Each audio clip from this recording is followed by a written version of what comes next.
Ray, here we are at the headquarters of the Treasured Babies project. Fantastic result, wonderful work by the volunteers. How's the lodge involved? Thanks, Ron. The lodge is involved with Croydon Men's Shed directly to assist the Treasured Babies, and we've done that by donating to them a number of articles, and we hope that we can support this in the future with financial help as well. It's a great objective that the Treasured Babies have, and we'd like to think that we're close to it as well.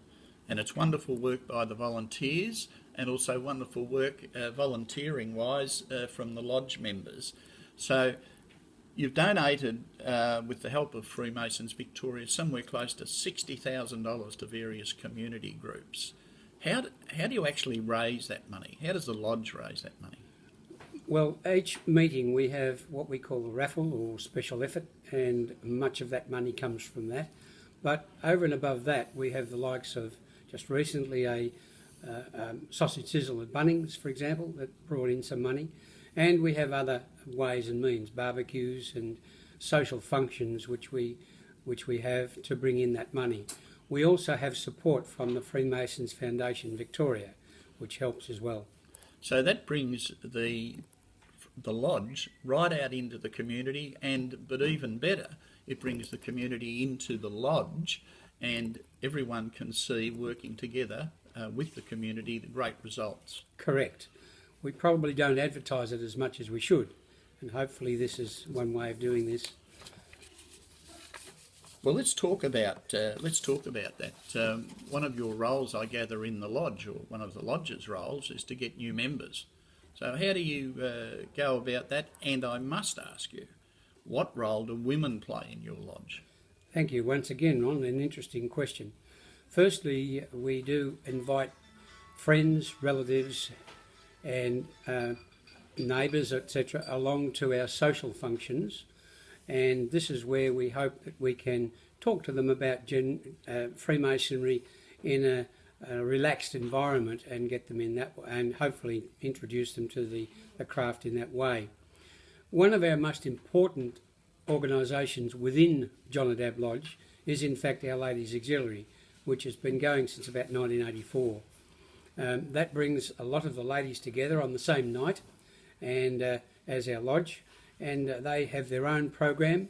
They raise their own money, which obviously goes towards the generally the chief or the main charity thrust that we have for the year, and in this case Treasured Babies for this year and last year.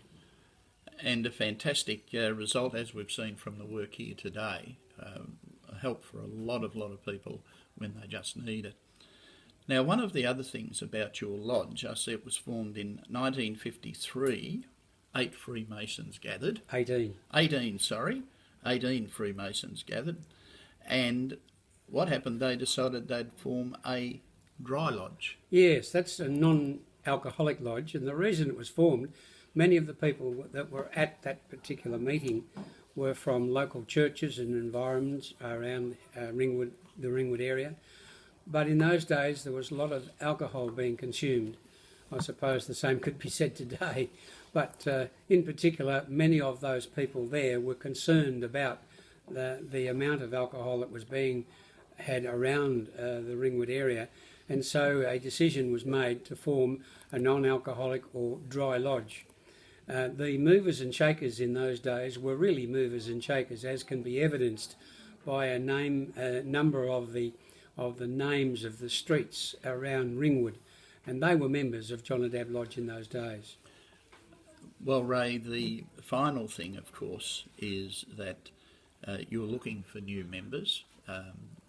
There is quite a campaign to get younger members. And do you see that as an important strategy? I certainly do. We do have some young ones in our lodge now, and there are about 5 of them, I think, under the age of 50. There's one, the youngest, is about 22, and he is showing a lot of promise.